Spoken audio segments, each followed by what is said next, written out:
If he weren't so out of breath, Carter could have laughed. No matter what he hoped, as long as he was with Uncle Sly, he never had what he wanted most in the world, a home. Carter walked the long way back to the halfway house where he and his uncle were staying.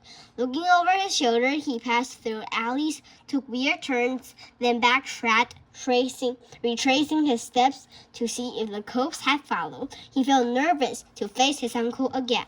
A harsh wind whooshed through his clothes and brushed at the satchel hanging from his shoulder. He found Uncle Sly sitting on the steps. When Uncle Sly noticed Carter approaching, he stood up and puffed out his chest like an angry ape. Carter flinched, expecting the worst, but to his surprise, his uncle said nothing, staring at him silently instead. This was scarier to Carter than whenever his uncle screamed at him. It was so unexpected. Uncle Sly turned away, letting the door almost slam in Carter's face. Carter followed, closed the door gently, and took off his shoes. His uncle left a trail of muddy footprints in the hallway. Carter cleaned them up. "Cold night, isn't it?" said Miss Salewski in her thick Polish accent.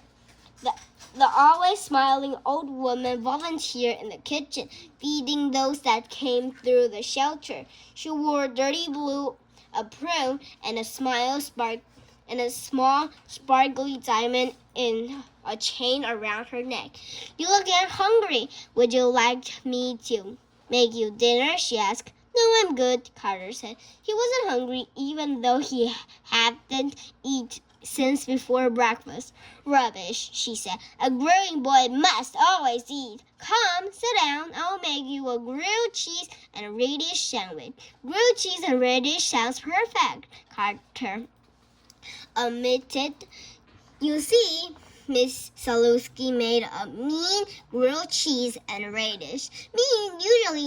Mean is usually bad, but in this circumstance, it means extremely delicious. Carter sat at the table in Miss Salewski's quiet kitchen, enjoying the warmest, meltiest, crunchiest, and meanest sandwich he'd never tasted. The woman outraged stories, and her smile often warmed Carter with laughter.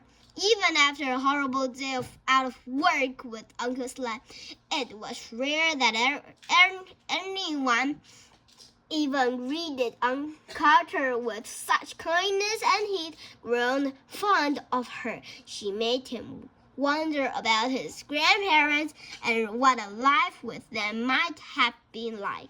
"Would you like some prune juice, dearie? I mix it with a delicious orange powder when my pipes are clogged."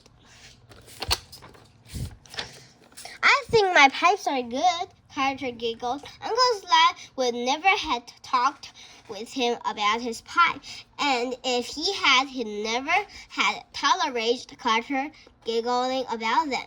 Carter cleared Miss Salewski's table and washed the dishes as she told him a tale about her childhood in Poland and Russia and then coming to America by boat. The boat was filled with good people and crooks too. "The diamond I wear belonged to my mother and her mother before her and her mother before her.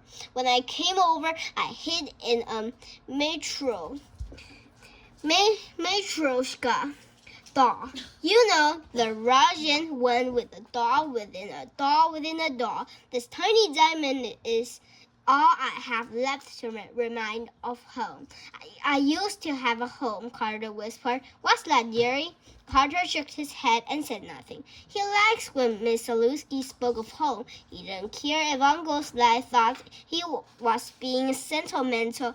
Carter often wondered what having a real home again might feel like.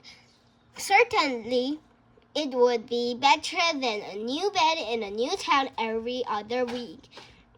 Uncle Sly stormed into the kitchen. He sat down and put on his famous fake smile for Miss Zaluski. Can I have some warm soup and a cup of coffee, sweetheart? Of course, dear, Miss Zaluski said, disappearing down into the cellar. Let me go and get some more coffee beans. As soon as she was out of earshot, Uncle Sly leaned into Carter and whispered, "Today was a mess, so I need you to step up. You're gonna sweep the old board diamond." "I don't see you," Carter said. "And she's not an old board. She's our friend. She's been feeding us all week." "We don't have friends," his uncle snapped. Haven't I taught you anything?" "Nothing good," Carter whispered. "What was that?" Uncle Sly growled. He grabbed Carter's arm. His nail digged in, but he quickly let go as Mrs. Zaluski returned with a tin can.